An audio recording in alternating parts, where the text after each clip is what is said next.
Yeah. Are you good at it?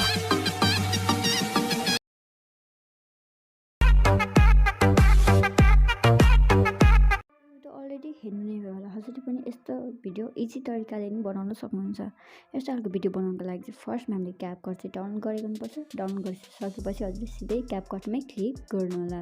Click गरिसकेपछि हजुरले यस्तो खालको इन्टरफेस देख्न सक्नुहुन्छ। सो न्यू प्रोजेक्टमा क्लिक गर्नु होला।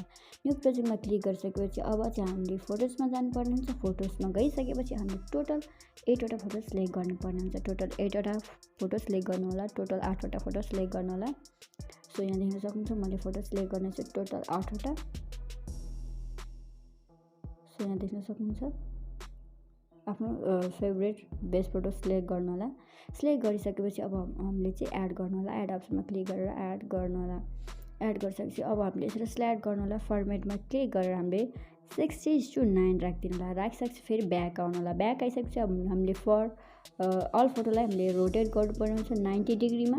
सो फर्स्ट फोटोमा क्लिक गर्नु होला। सो क्लिक गरेर स्लाइड गर्नु होला। एडिटमा क्लिक गरेर रोटेट गर्नु होला। हजुरले सबै फोटोलाई 90 डिग्रीमा रोटेट गर्नु होला। यहाँ देख्न सक्नुहुन्छ मैले रोटेट गरेर देखाउने छु।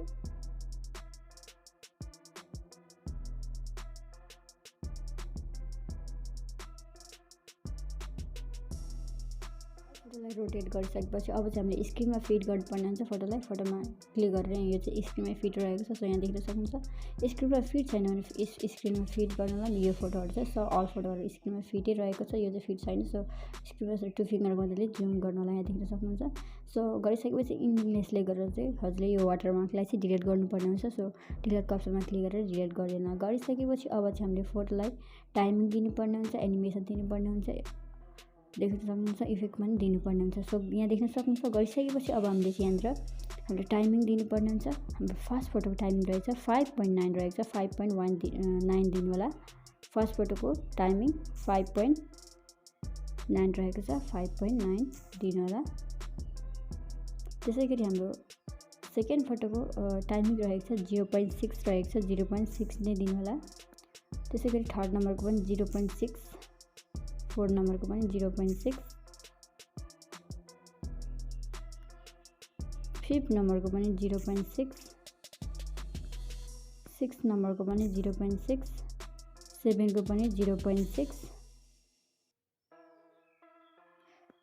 8को पनि 0.6 नै रहेको छ। सो दिइसकेपछि अब हामीले एनिमेसन कोम्बो एनिमेसन एड गर्नुपर्ने हुन्छ। सो फर्स्ट फोटोमा क्लिक गर्नु होला। कोम्बो एनिमेसन एड गर्नको लागि क्लिक गरिसकेपछि एनिमेसनमा क्लिक गर्नु होला। कोम्बोमा क्लिक गर्नु होला। क्लिक गरिसकेपछि हामीले फर्स्ट फोटोलाई चाहिँ 22:2 दिनुपर्ने हुन्छ। स्लाइड गर्नु होला। स्लाइड गरिसकेपछि स्लाइड गर्दै जानु होला। यहाँ देख्न सक्नुहुन्छ 22:2 यहाँ रहेको छ। सो हजुरको कहाँ रहेको छ त्यसमा क्लिक गरेर हजुरले राइट गर्नु होला।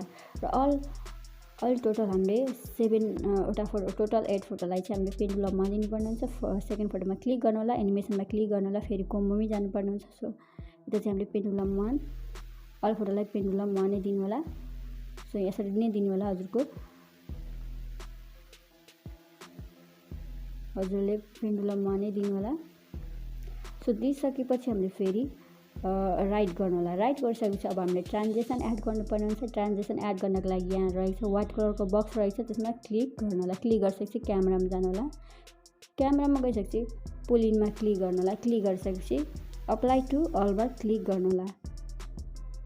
क्लिक गरिसकेपछि राइट गर्नु होला। यहाँ देख्न सक्नुहुन्छ हाम्रो यसरी एड हुनेछ। सो गरिसकेपछि अब चाहिँ हामीले यहाँ देख्न सक्नुहुन्छ अब हामीले चाहिँ यहाँनिर इफेक्ट एड गर्नुपर्ने हुन्छ। इफेक्ट एड गर्नको लागि हाम्रो फर्स्ट फोटोलाई चाहिँ इफेक्ट एड गर्नुपर्ने हुन्छ। इफेक्ट एड गर्नको लागि चाहिँ इफेक्ट्समा क्लिक गर्नु होला। फेरि भिडियो इफेक्ट्समा क्लिक गर्नु होला। सो बेसिकमा जानु होला। बेसिकमा ट्रेनिङ भइसक्यो। बेसिकमा गइसकेपछि सेक भन्ने इफेक्ट राखिदिनु होला। राखिसकेपछि राइट गर्नु होला। राइट गरिसकेपछि स्लाइड गर्दै जानु होला। स्लाइड गर्दै जानु होला। फर्स्ट फोटोको टाइमिङ अनुसार ठ्याक्कै सेट गर्नु होला। माथि त्यति नै स्लाइड गरेर गर्नु होला। र अब हामीले एक्सपोर्ट गर्नुपर्ने हुन्छ। माथि एरो अप्सन छ त्यसमा क्लिक गर्नु होला। क्लिक गरिसकेपछि अब हाम्रो फेरि नेक्स्ट स्टेप रहेको छ। त्यो पनि इजी नै रहेको छ। सो त्यो स्टेपलाई पनि हेर्नु होला। अलिकति पनि स्किप नगर्नु होला। सो यहाँ देख्न सक्नुहुन्छ डनमा क्लिक गर्नु होला। क्लिक गरिसकेपछि फेरि न्यू प्रोजेक्टमा क्लिक गर्नु। फेरि भिडियोजमा क्लिक गर्नु होला। हजुरको कुन फाइलमा आएको छ त्यसलाई त्यो भिडियो क्लिप त्यसलाई सिलेक्ट गर्नु होला। सिलेक्ट गरिसकेपछि फेरि एड गर्नु होला। एड गरिसकेपछि फेरि हामीले स्लाइड गर्नु होला। फेरि फर्मेटमा क्लिक गरेर 9:60 मा राखिदिनु होला।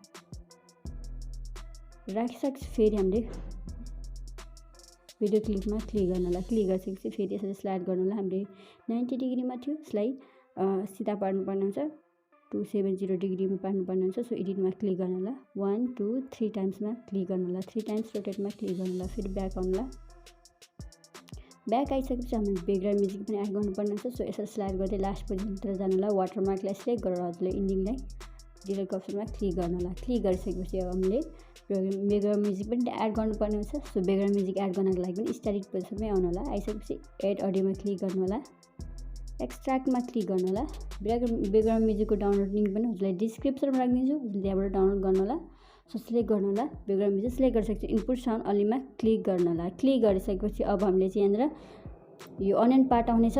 सो हजुरलाई चाहिँ सेटै गरेर दिनेछु। अनियन पार्ट हजुरले टिकटकबाट डाउनलोड गर्नुभयो भने अनियन पार्ट आउनेछ। सो यसमा क्लिक गरेर स्पिडमा क्लिक गरेर अनियन पार्ट छ भने, छैन भने त सेटै हुनेछ। मैले चाहिँ डिस्क्रिप्सनबाट डाउनलोड गर्नुभयो भने सेटै हुनेछ।